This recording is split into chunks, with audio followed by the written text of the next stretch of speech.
Okay, we are live. Thank you so much for joining, everyone. Good morning. We are here today to talk with Leslie Hope, the actor, producer, and director, and she is here today to talk about Lie Exposed, which is going to be coming out on November 10th on VOD, and it already is on iTunes Canada and Crave, I believe, as well, and Yes. V Media. So iTunes in both Canada and in the States. So, and we are Coffee with Aliens at the Movies. We're a film education and film review channel. My name is Robert Bellissimo. I'm an actor and acting teacher. I'm Steve Chambers. I'm an actor and writer. And I want to introduce our super special guest, Leslie Hope, director of you've got Law and Order, Special Victims Unit, The Murdoch Mysteries. I've been on that. Frankie Drake Mysteries, you Lost in Space. I think you've already done, and you're again doing that. Episodes of Snowpiercer, and then, of course, an actor, Love Streams, for God's Sake, talk radio, Star Trek Deep Space Nine, 24, CSI Miami, interestingly, Paris, France, which was also directed by Lie Exposed director Jerry Ciccaretti and co-written by a guy I have a relationship with, Tom Walmsley, but also star of, I gotta mention, I know this is not the point, but Oh, the Mentalist. I am looking at my box set. I am obsessed. And not only were you in it, key role as Christina Fry. I really want to touch on that later. That is wildly exciting to me. But I do want to kick off with Lie Exposed, the film we're talking about now. Now, obviously, you're the star, the lead actor in this, but also the producer. So, start off with, why this project? I know it's a play, pornography, and had you seen the play? How did this come about? Well, I'm glad you asked. Hi. So the play Pornography was written by my friend Jeff Kober, who was part of a theater company I ran in Los Angeles for many years called the Wilton Project. Mm-hmm. And Jeff was in the process of writing the play and developing it, and wanted to do an informal reading. This is in Los Angeles, with just a bunch of tired old actors like myself who were going to sit around in the living room and read, just read.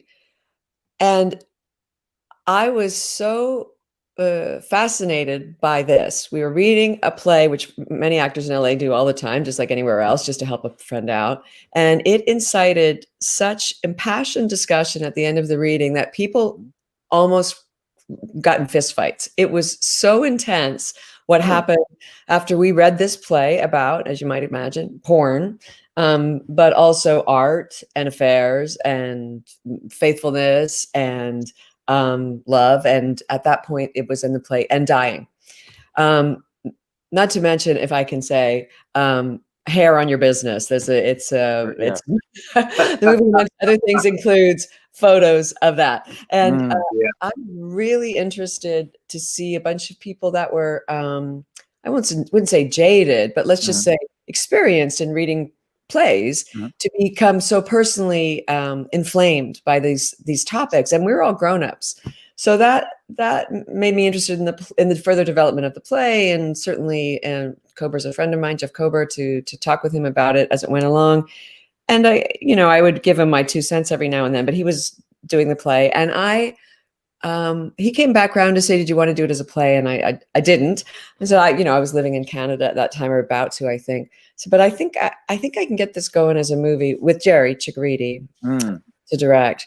Because I was about ready to leave acting, frankly. And I really did feel like, oh, maybe this is a part for me to do. Jeff had written it, I think, with me in mind, but it's not something I have done very often in my career as an actor, where, I have to play some part. I'd always had my eye on directing and producing.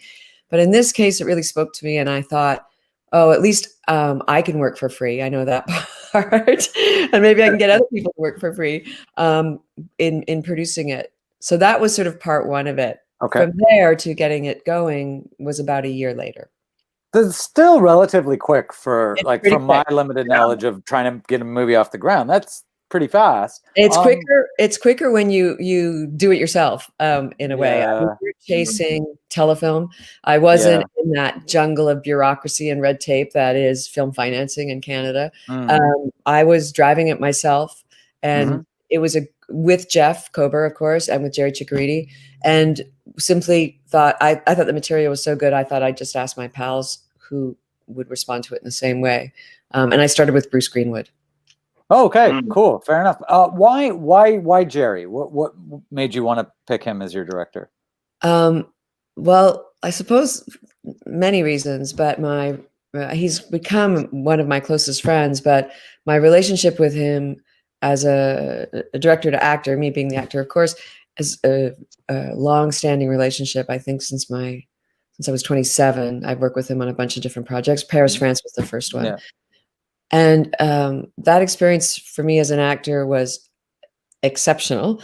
But beyond that movie, Paris, France, dealt with some similar issues, funny enough, that what we were dealing with in Lie Exposed, except, flash forward 25 years. Right? Yeah, about that. No, almost 30 years. Yeah, almost 30 years. Oh my God, I'm getting off the right now. Yeah, and so they were themes that we were interested in then.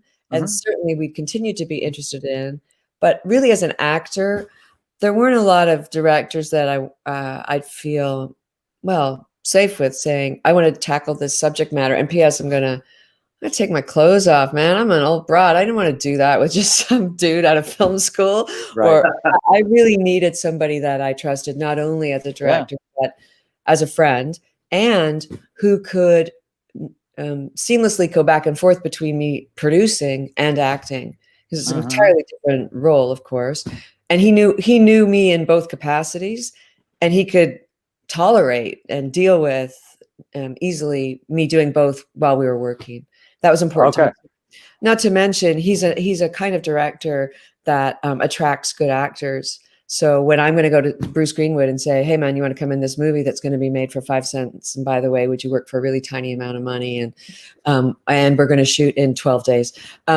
Besides all that. 12 days? Yeah. I need to have a director that's going to not only look after me, but look after the movie and look after Bruce and be able to bring out the best in him, which I thought he did.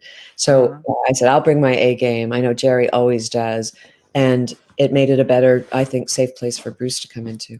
Nice. Okay. Well, in 12 days, is there room? I don't know. I've never worked with Jerry. Is there room for improv? Like, how does he work? Is it very, very structured, or is it a little more see what Jerry's happens? Like the coolest cat ever when it comes to directing. He's like the epitome of relaxed, insightful, and has a beautiful overview of it. And he also knew we were working in such a short amount of time. So part one was we'd done a tremendous amount of development on the material. So Jeff Kober, who also plays a part, the writer, myself, we did a lot of work. So we were at ease with the material. But Bruce too. Bruce came up early, and Bruce and I have known each other since I was, maybe early 20s, I guess. Okay. And we've done a series together before, and we just sort of always known each other. And so we had a natural ease with each other, but we had deep dive discussions about the material as well going up to it. Sure.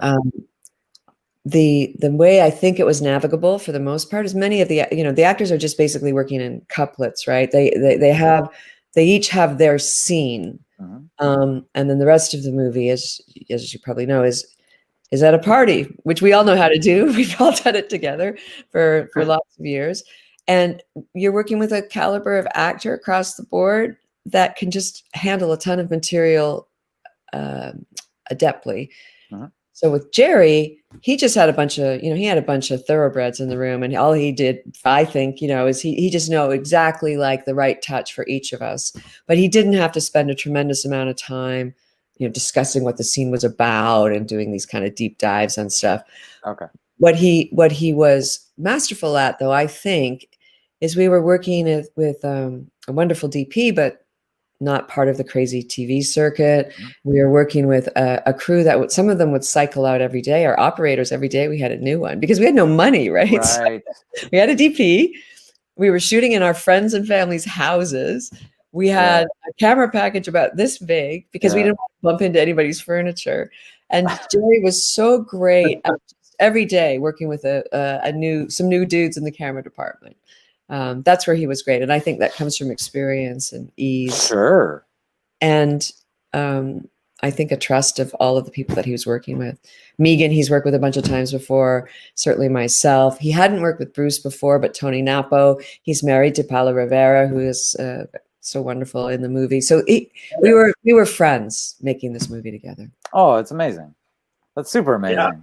Yeah. Let me ask you, this is perhaps a weird question. I don't have an answer for it. This stuck out to me. I think the film Lie Expose asks this. I just saw it yesterday or the day before. Okay, so let's say this was posed to me a long time ago. Guy, woman, whatever, someone's in an art gallery, sees a portrait. It elicits some sort of sexual arousal in them. On the other hand, someone sees a photo in Playboy, but they want it framed, hung on their wall. So then which one is pornography? Which one is art? How do we define the difference? If there is one, is it the artist's intention of the work? Is it the purveyor's reception of it? Is there an answer? I think it's true. I mean, it's a really interesting question, and certainly one of the questions I think Jeff raises with the material, right? Mm-hmm. And I was really interested in not only is it porn, is it art, but what do you feel like when you know the person, or they're, let's in this case, older than you thought they were, or not who you thought they were. And I think it's around this area that we're trying to look at in the movie. But my personal opinion about what you're asking me is I think it's in the viewer. I think there's, I just can't say that it's anything but when our views on what we look at is so entirely subjective and different. When we look at, I guess in North America, when we look at, let's say, body parts, particularly females, I think, and particularly, let's say, women of a certain vintage or young women, the layer of sexualizing we do with body parts, I think is, if the right word is, personal, and as different as the person who's viewing it. That being said, I stand on the side of sort of lefty liberal, and I started to think it was funny how provocative it could be, and that's what started the whole experience for me at that play reading. Was like, dude, it's let me just say, can I say anything? You can say anything you want. It's just pussy, right? It's just pussy. Like, it's not a gun at somebody's head. It's it's not a child being harmed or an animal being beaten. It looks like your wife or your girlfriend or your mom. Yes. Just, hey, no. How about it? Let me tell you. How about taking my son to that movie? I mean, I think it's an old question, right? But it's a particularly inflamed question, I find, in the States.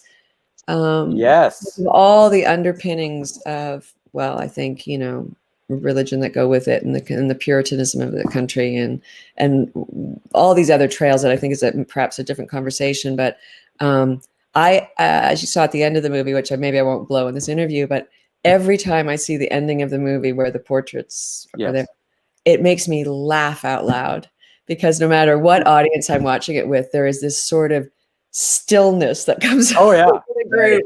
This kind of frozen, like, what do I do with this? What do I do? Well, I've got nowhere else to look. No. I want to be cool. Can I look? Can I really look? Yeah. And the music that Rob Carley does is so great behind it, that it's so sort of like do do do do do. That's right. Every time it makes me laugh, and I'm interested when I watch it. Every time it makes a lot of women laugh, and every time, generally, the men are more still. Let me just say, they're quieter. Yeah. Yes. So, and I think that's super interesting. I also think it's super interesting pretty consistently when people come away from it, everybody's got a really different point of view on what the movie's about. That I think is interesting too. Oh, I have to say that, right? I'm sorry, Robert. I will. No. Wait, oh yeah, hi, Robert. No, you're not. Go ahead. No, that is something. So, and Robert knows this about me. We talk about film all the time. There's a few films when they end, I go, like Rocky or whatever. Right. Then there's a few that end, and I'm like, nope. But then there's ones like Expose that end where it's my, huh. And then about 72 hours later, I have an opinion. Or well, this one totally does, and that might sound cliche. It makes you think, but yes, because not only what's it about, but no. More importantly, what is it asking of me? What is it? What I don't know. I don't want to use the word forced, but what does it have me asking myself? Yeah. And then it is, well, it's about this. No, it's about that. Oh shit. What do I think about that? Like, and that's a really, really cool and I think rare thing that a movie can do. This does that, and as you say at the very end, when the it's exposed, there is nowhere to look. And it's funny that you say, you're right. As you were talking, like, it's interesting. If we ended at the gallery, if everyone looks into the box and we see a photo of a gun or a guy getting hit in the face, so what? Right? But I'm like, but that's fucking violence. But we're fine with that. But like the old Lenny Bruce thing, but you show a boob or anything, it's like, whoa, we can't do that. We can't do that. Right. Why? And so that is something that springs up. I would also say, I guess we can just sort of say what it is, but I'd say it's not just that you're showing body part. Let's face it, in the culture that we know, when you can see anything you want on the internet, right? I mean, I have a 28-year-old son, and that the access to what he could see is at the age of 10 is mind-boggling. Right. And so it's not like we're showing anything that, full disclosure, everybody we know hasn't seen a million times before on a computer screen, period, right? We all know that. But I was really interested in, because those photos are disembodied in a way, right? They don't connect to a face. I mean, we presume who it belongs to, of course, but we don't connect it to a face, but we know who it belongs to. And we haven't seen that person in that way, I don't think, I think it's really, it asks a really interesting question too about age and vitality. And let me just say, sexuality, and again, body parts and the connection to those beyond the age of 25 or whatever, whatever the sort of median age is of naked girls you're going to watch on the internet. So I thought that was interesting too. And I found in in those particular tintype photos, there's a great vitality and truth in them, and we see that in the images of the people too, and the couples, right? There's something that is captured in that process of tintype that I don't think happens on on your iPhone. And I can tell you that when we were doing tests for the movie and stuff, Jeff Kober, who also actually does those photos, those tintypes. I was at his studio, and he took a picture of me, just my face, like a picture of me, clunk, with the iPhone, because we were looking at the light to send back to Jerry. And then he did a tintype, so we could just see the process. And I know it's me in both these pictures, but they are completely different people in what's captured, or let's say shown in the pictures. And I think part of it is, for tintype, you have to sit still for a really long time, like, maybe it feels like 5 minutes is probably like a minute. And that's something to sit for a portrait for a minute, especially in this day and age, right? And to have the photographer covered with a black piece of cloth. So you're literally exposed in a way, and the lens is like that big. You can't even see it, like that big. So, and it's this huge black glass that it feels like you go down and through when you're sitting there for that amount of time. I think that's fascinating to me about that process. But to loop it back to the earlier part of your question, I think it provokes us to think about that in a way too. And I'm always so curious and interested with what people who aren't like me think about it. And women of a certain vintage, yeah, we have it seems a kind of a more general response to it that rides the same wave, but it's the men, the younger ones, that I've been fascinated with, because frankly, I thought at the beginning, it's like, there's no dude under the age of 50 that's going to really sort of latch onto this movie. And I was really interested that there's a bunch of people there that night. We were screening in Toronto for a while there. And one night I was there, 20-something-year-old men, young men, who were moved. And they said what you said, Steve. They were like, I really have to think about this. And they talked about grief quite a bit, and sadness with the movie, but considering what they were watching. I was like, whoa, bonus, because I just didn't anticipate that that audience, let's say, would be drawn in the same way that my audience would be. Anyway, so I've been finding it super interesting. Like, it's a bit of a kaleidoscope, the movie, about who latches on in what way. And I just always have to remember the play reading, the source of it. That's what I saw that night. That's what I was interested in turning into a movie. And was that where a lot of the arguments lay, Leslie, were about this topic of what's pornography and what isn't in that play reading? Sure. There was porn versus art, for sure. Right. There was the politics of hair, because that's another thing. Let's face it. How many vajayjays are we seeing that are fully clothed, so to speak, now, in terms of porn, or the, not even, can't say porn, in terms of fashion, right? We don't see that. What's that about? And just like, it's just a body part, I go, well, like, it's just hair, right? It's what is so upsetting about this?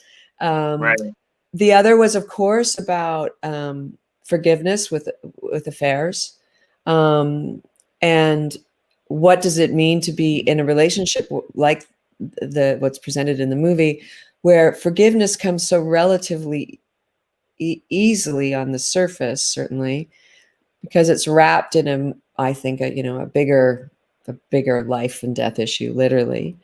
So there was forgiveness, there was hair, and porn versus art, for sure. And then it was a lot about the real perspective of each character. Did it make sense? Would this guy feel this way? And were there surprises to be had there? Like we did find later with the audiences, but what about the actual characters? So yeah. Right. Yeah, it was so interesting to me. And by the way, porn versus art is not like some brand new conversation that we're all just coming up against, right? But it had the same kind of inflammatory thing at this play reading. And that is reflected in the movie a little bit, right? All those people look at the exact same pictures, and all of them have such a reaction to it. Yeah. Yes, Steve and I were talking about that as well, and you're right. It is so subjective. To me, I really latched on to this element of people sort of sleepwalking through their relationships, and in your case, this crisis comes up with the diagnosis, which leads you on this path of trying to basically be reborn and find the meaning of life, and that which led you to take these photos. And I really liked how then, when all the couples saw it brought their relationship right to the heart of their problems. I like particularly the couple where they're, the woman is the one who thought it was just porn, and the guy says, well, no, I don't think so. But that leads to this this other element of, we're not having sex anymore, and you're watching all this porn, so that's why you think that, and Tony Napol's character here, we have the man who thinks he's completely grossed out, right? Yeah, and Tony's perfect for it, because he's got that old-fashioned vibe about him. And his wife is interested in doing it because it speaks more to really looking at each other, really seeing each other. And you even asked Bruce Greenwood at the end, how do you feel? And he Right. said, well, I'll be scared later. I got to be Yeah. strong because I'm the That's guy. right. And you're like, no, but how do you really feel? So your character was someone, just let's cut through the bullshit of this sleepwalking that we're all doing. So let's all wake up. Yeah. And it really forces them to look at their relationships, which I thought it reminded me, of course, Steve will laugh. I always bring up Cassavetes, but it reminded me of the film Faces, you know, because Faces had that element of sleepwalking and something happens and their relationships are brought right to the center. So that I thought was really fascinating. And, you know, I don't know if that was something that was discussed or was the intention at all. Well, I think that certainly was likely Kober's intention, that, you know, the inciting incident, let's say, is this sort of, you see these pictures, and what does it put in motion? I mean, presumably all of these couples will go on. Something's going to happen after the movie is over with. Yeah, something, whether they stay together or move apart or leave each other or work it through in a way where things are changed in their relationship. I think that's what Jeff is really trying to get to. And I think it was done so actually beautifully by all of those actors and all of those couples. Yeah. So transparently, you know, so openly, what they were willing to show us about their relationships in the movie as actors. I mean, I just was so impressed with what all of what they did. So personal. Yeah. Yeah, me as well. I thought the vignettes, all the separate couples was really beautifully done. And so this film, you said it took about a year. How was it? I know you're the sole producer. I mean, how was it financed? Me and the generosity of the people that I asked to participate. So I was not interested. I think I sort of referenced that earlier. I wasn't interested in even starting the process of dealing with telefilm. I looked around for grown-up producers and who might want to take this ride with me. I didn't think from the beginning, oh, I'm going to carry this whole burden. I thought if I'm going to act, I'll deal with some producers who know the scene in Toronto better than I do. And to a person, the first thing was like, well, we're going to go to telefilm. It's like, I don't want a bunch of bureaucrats deciding about my movie, for one. And two, I'm going to be waiting for 5 years for people to fill out paperwork. So no, I didn't want to do that. I also felt like I needed to do the movie now, 2008. I needed to do it right away because I was fading out of acting anyway. And there was a window of opportunity to start shooting in LA that I thought, okay, we'll just go. So I thought, I'll get a little bit of money together in LA, my own. And then, I don't know, I had this idea it would just come, the money somehow, in Toronto. Not the case. So I mortgaged my house or took a loan out against my house. But really where the real money came from in the movie, in a way, is what everybody donated.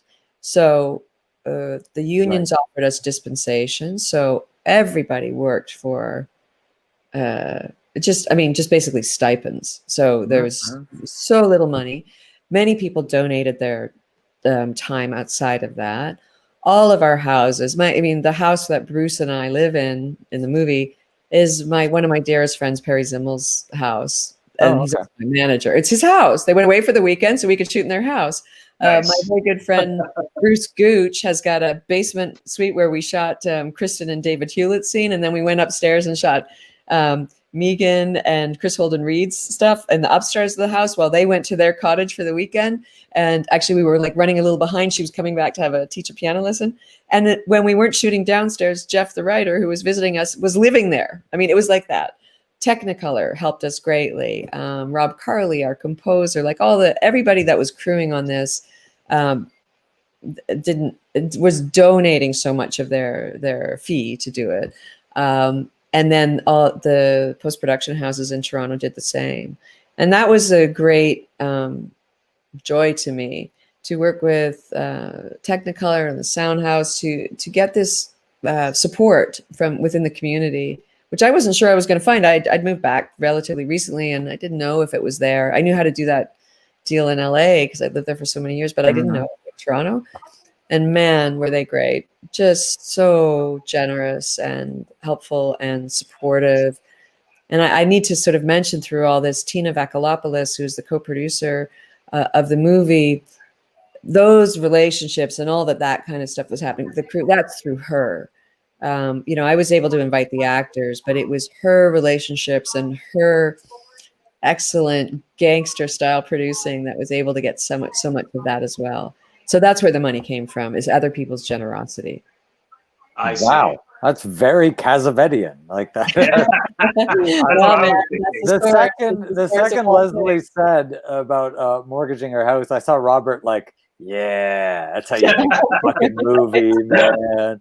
You're right. I mean, that's it. Yeah. Yeah. And no one's going to invite me to do that movie and write a check, right? Exactly. And look, there's other ways it could get made for sure, but I also want that in particular is kind of movie. It's like I knew we needed to make it our way, and it was one of the great experiences I've had on set. Certainly as a producer, that was extraordinary, but as an actor, to have everybody there because they wanted to be there. Nobody's there paying their mortgage, right? Everybody's there. They're interested to work with this company of actors, with that director on this project, with this material, playing that part. And we had a gas. Like, it was just so much fun. And I think that's kind of the only way to fly, you know. It's just if you want to pursue stuff on your own. I mean, I just thought it was great. And it was a real eye-opener for me about that you can do it and you can make your money back. You know, we sold the movie. That's why I'm talking to you guys. Yeah. The movie in the States, Mongrel picked it up in Canada. You know, I've been quite vocal that we didn't work with Telefilm, but we, tax credits come back, and we'll end up making our money back. I'll end up making my money back. Yeah. And the other part of it is that I should mention is the deal that we structured was that everybody, all the heads of department and all the actors are in for a piece of the back end. So for every dollar that comes in, everybody gets a little bit. So that was important to me too, that we shared in its success, however modest. We were all riding the same wave. So that was something that really mattered to me. And I think it's a good model for making movies of this scale. Oh, absolutely. And like you said, I think if everyone is investing their time, well, with that model, they're investing their time because they want to. And therefore, you're not going to have anyone on set, I imagine, going like, oh, no, just let me clock out. No, you want to be there. Yeah. Right? Yeah. And listen, that whole gallery sequence, that's literally friends and family. Cleo, I was going to ask, we're literally. Yeah. So, my buddy John Krasank is there. He's one of the best writers in Canada, and he is wandering around. I mean, it's unbelievable to me. My neighbor Pamela came, who's, I met because literally when I moved in, she was so kind and helping me look after my place in Toronto when I first came back. She became a great friend of mine. She left work to come. Cleo Valancourt, who I'd met on a job, but she was a driver in some job I was doing as an actor. And we became friendly, and she helps me when I'm in Toronto. Her parents came. Right? Oh, cool. Wow. Like her mom and dad came out to be, it just was like, it's one of the more moving things for me personally about the movie when I watch it is the stuff in the gallery when I see all those friends who really came for nothing. They had nothing to do. They don't get to act or anything, right? They just came and hung out. We could, and obviously we literally couldn't have done it without them. So. Oh, for sure. No, that I can imagine. That is amazing. And so, every time you watch that scene, it's a family album, right? Yeah. That's super incredible. Let me ask you, I feel like the more I'm talking to you, and I could just be making this up, I kind of have the answer. I don't know. How is the character, Melanie? So this is a cliche question, but how similar are you to her? I'll put it this way. Has there been a moment in your life where you did not specifically what she did with the photography per se, but making an impulsive move. Has there been a thing that A, has made you do that, or B, if you were in her shoes, would you do something similar? Well, I think I've never been in, where my life is, where I can see the ticking clock of my life in such a profound way. I certainly haven't been there, but I've certainly behaved badly over my years, and done things that, I drank too much and behaved inappropriately as a young person, I'm sure, and just riding this wave of isn't this fun, and looking like reaching or grasping or trying to grab onto an experience as a young person. Sure, I did that. Mm-hmm. I didn't end up in a studio getting my business photographed by some dude I hadn't met before, but I chased, I think, as a young person, anything vital, anything that's felt like unusual or like life. I really went after that, and so, sometimes being more successful than others in terms of the outcome. So there, yes to that. Okay. But I would say that in terms of impulse, I've certainly taken many big leaps. Like I moved to LA when I had a week past being 18 years old to go work on the Cassavetes movie. I just left my apartment in Montreal. And I, to this day, my former roommate, Suzo, it's like, I wonder what she, I don't even remember. I think I actually left my stuff there. And just, moved. I would say not impulsive, but I grabbed onto this movie and just drove on it. I started a theater company. Actually, I've done 2 of those, which is I'm going to do this. So I've made these big, reaches over the course of my life, for sure. But I think what's particular about Melanie is, while it's entirely personal, the reach that she's making, she is supported or I don't know, maybe wrapped or confident, I would say, in the understanding that she has somebody with her, which is Bruce Greenwood's character. I don't think, look, I'm sure she's like, hey man, look, if you don't want to take this ride with me, I get it. But that he loves her is not in question, which I think we see in the movie, and that she loves him is not in question. That's right. And I think that's quite extraordinary and beautiful. And what I think makes the movie grown up. I say, we used to talk in the beginning and when we were first starting with the movies, grown up people forgive each other. I haven't been able to do that all the time, for sure.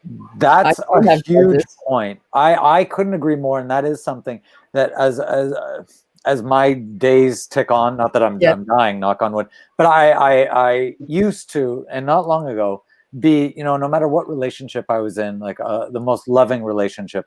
And I used to have a thing, if you cheat just for a second, we're done. Yeah. We're done. There's no turning back. And I remember with my current, my fiance having this discussion, and she's definitely more mature than I am.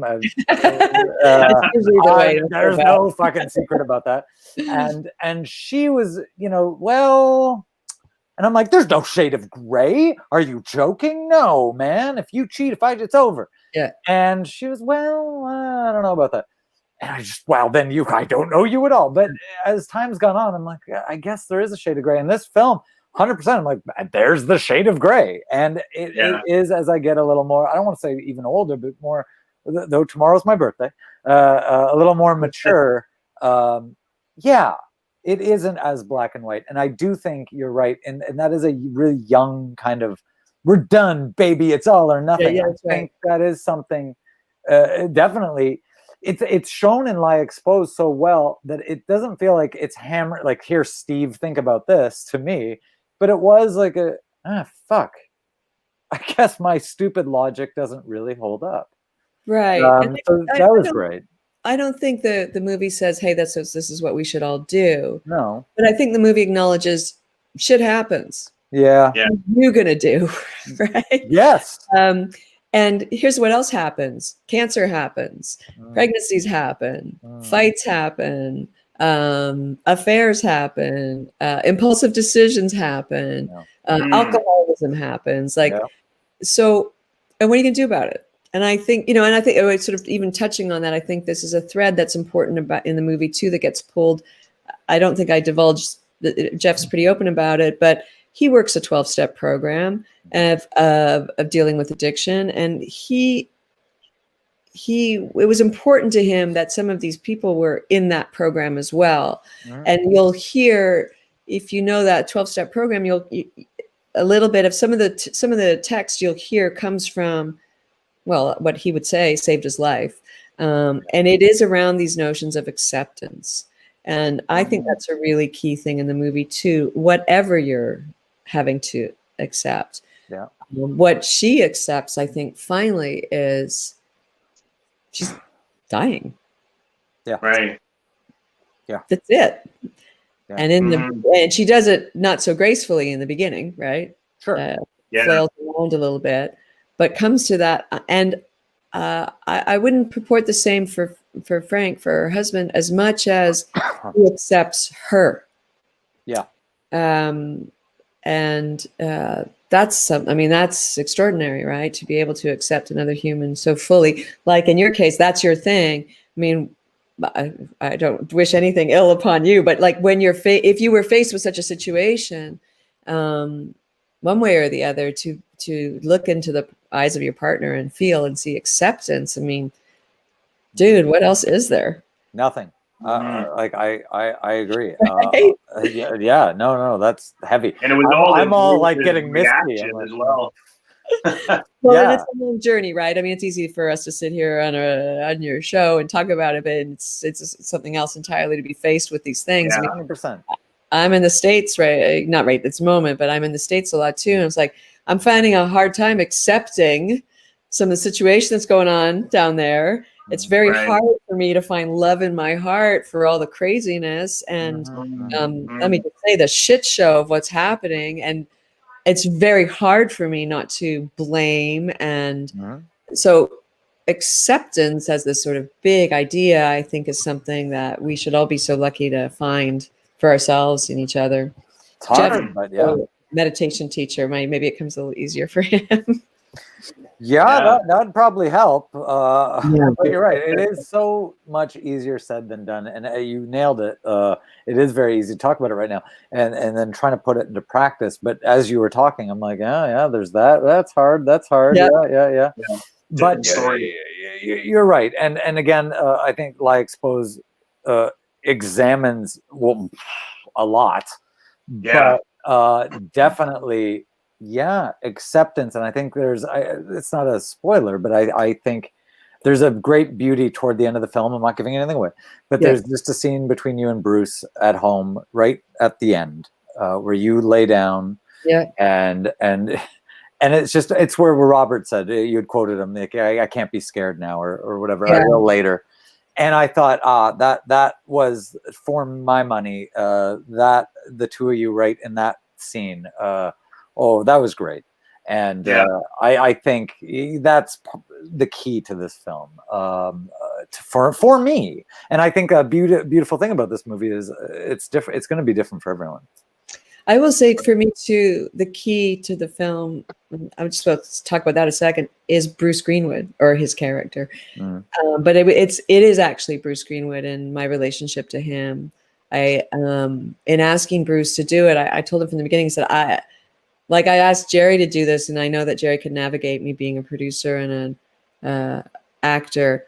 I asked Bruce to do it because it's like, I know that he can, I don't know the right way to say, he can handle me. Like, there's nothing I can do or say with Bruce that's going to knock him off or get under upset him in a way, or it's only a good challenge that I bring. That's what I experienced with him. Yeah, okay.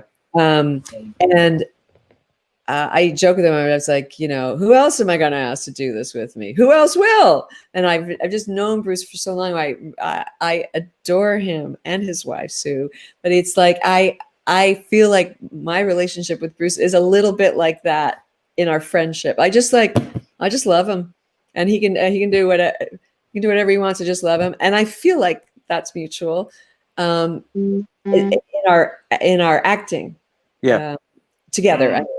So he can do anything, and it's all good by me. And I'm never gonna take anything away from him or vice versa. We're trusting of each other, I suppose, is a way to say it in these scenes. Sure, I buy that. You see it. To act with Bruce, so Yeah. So much about the way he reacts said so much. Even when you tell him about the affair, the way he dealt with it. Isn't he great? Yeah. It's a lot of his part was reacting off of your world, off of your story. And I've got to say, that's a real actor who can do that. Yeah. A real man and a real actor who can take it, you know. Yeah. And give it so generously back. He's exceptional. Yeah, it was beautifully done. I'm curious because you've directed so much, Leslie.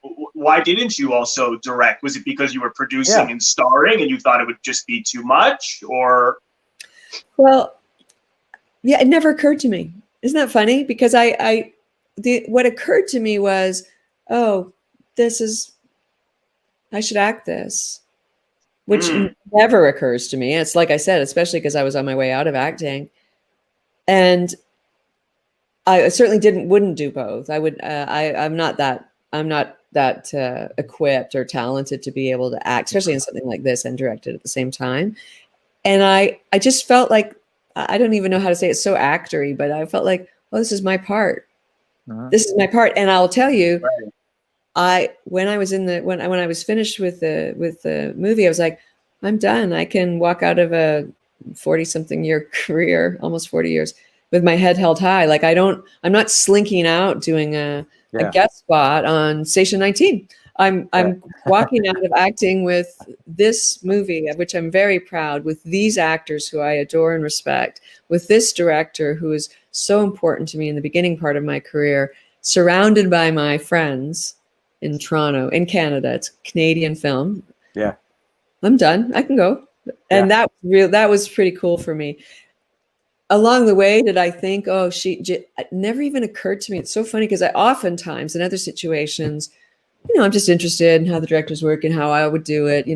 Never even occurred to me. I completely sort of surrendered to Jerry as the director from between action and cut. And then I'd have to go see, if there was enough sandwiches on the tray because I was also producing. But I never concerned myself with the directing. It's funny. It hasn't happened very often. Right. And when we met a couple of years ago, you had mentioned you didn't want to act anymore. So why is that? You said it just directing suited your personality more. Yeah. Is there more to it than that? Or? Yeah, that's right. I think that's right. I was when I met you, Robert, I was certainly in the directing circuit for sure. That was all happening. But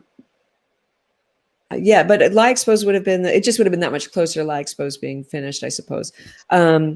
So I just, I started when I was 16, right? So I had the opportunity, as we know, to work with some great directors, Cassavetes being one of the first and most important for me. And as a business, as a career, I really didn't see what was interesting to me or opportunities that would be interesting to me on the horizon. What I saw was a kind of slow, kind of humiliating descent into scrapping for, a guest spot or something. Right. And what was more uninteresting to me even than that was the more experience I had, the more I felt I had to offer as an actor, the less anybody wanted to hear it. And it's another thing I'm interested in Lie Exposed is what that ageist culture does to women, particularly women who I think used to think of it in a certain way. In my case, as an actor, I was never a character actor. I looked a certain way as a young person, and as I became older and older, I was like, "Oh, that shit don't fly no more." and my currency, my exchanges, my interactions are substantively changing because of how old I am and the way I look. Different, but as I got older, I felt the change in terms of how people react to me, and I was like, "Well, you guys are fucking idiots," because there's way more going on now than when I was 20. I've way more to the party. That was something else. Like, oh, this is going to become more frustrating for me to be quieter and quieter, or less and less seen is maybe a better way to say it. Okay.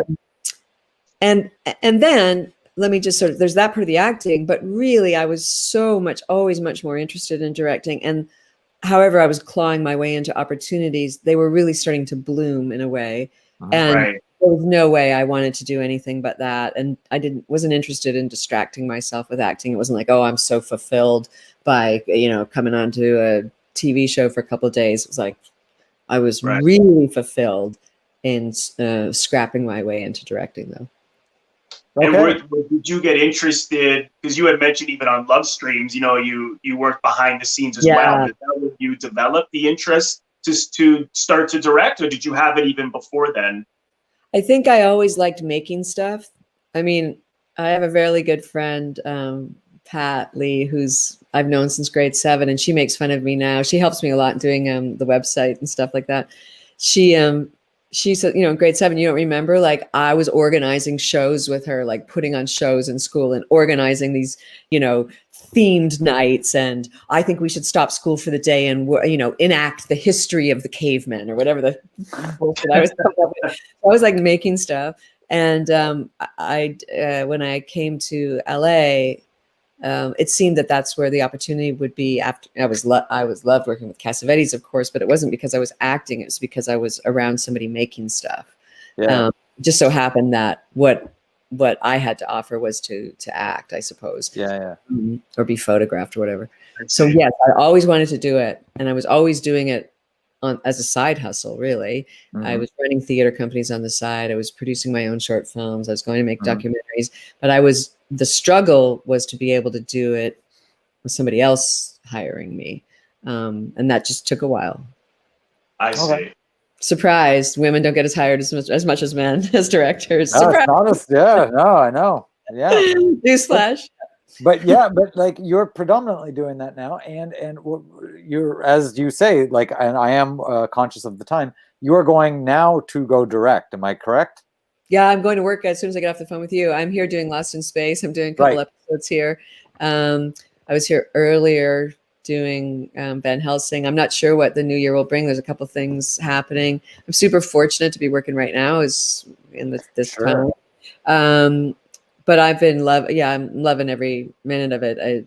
From when I really stepped into this full time, which technically was after Lie Exposed. I mean, I just haven't acted since. And I always joke that the only person I would act for is Guillermo del Toro, because I'm also a huge fan of his, and I've worked with him a couple times. Yeah, good. And I had this happen. I had met Perry, my manager, called me, whose house we shot in, and he said, he was just laughing. He says, because I'm not doing it, I'm never acting again, blah, blah, blah. He goes, well, you'll never guess.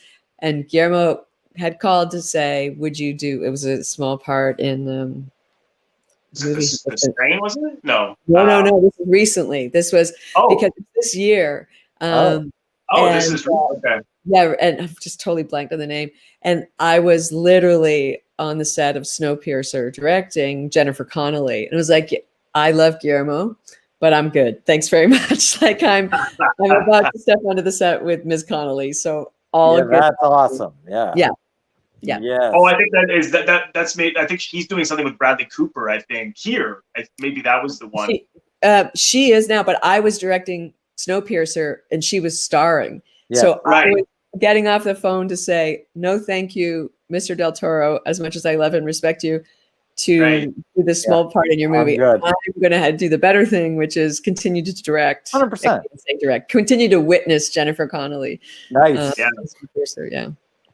Cool. Well, listen, it is 10:53. I know you've got to get going. I just want to say thank you so much for doing this. It was a pleasure talking to you. Thanks, Robert, for asking. Yeah, no, thank you so much. Actually, just one last thing I was going to ask was, what would you advise people who want to have a long career in film as a filmmaker? What would you say is, a road they should lead down? What would your advice be? Well, I guess sort of rip off Shonda Rhimes, say yes, right? Just say yes. And do it. I think we talked about that before, Robert, when we were talking so much about Cassavetes. I mean, it is hugely inspiring to see how he did stuff, which includes mortgaging your house, right?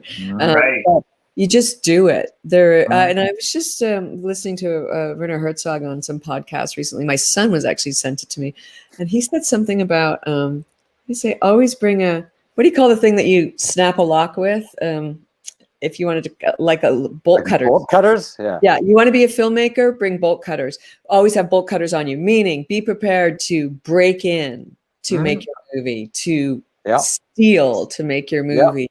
To get in trouble to make your movie, and that really resonated with me. Not that I'm gonna break in, but that feeling, right? Like just do it and be a nice person. I'll say that too. Oh, I love that. Be a generous person, because that other bullshit, it eventually will catch up with you in the entertainment industry. I mean, stories are about creepy people and people who are jerks and stuff.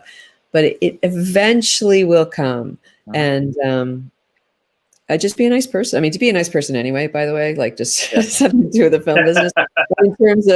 in terms of a longevity, I think something about be a decent human being. It makes it easier to ask you to work. Right. Yeah, well said. Absolutely. I know we have literally 3 minutes, and I really quickly wanted to ask if without even thinking, if you had to pick 5 movies for every director to see off the top of your head, what would they be? Oh, okay. Without even thinking. Shit. Can you not think? Ingenue, of course, anything that casts Woman Under the Influence, of course.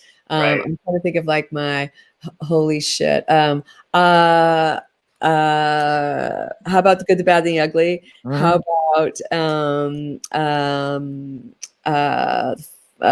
shit. I know it's such a hard question. We got 2 so far. Yeah, how about a Thin Man movie? What was I just watching lately that sort of how about anything? Oh, did I say Ingenue already? It's always one of my favorite movies. How about Women in Love? How about Nicholas Roeg? How about Nicholas Roeg? How about Don't Look Now? There's a great movie. Oh, we just did that yesterday. Did you? We just did that. That movie's so great. We love it. It changes all the time, right? Yeah.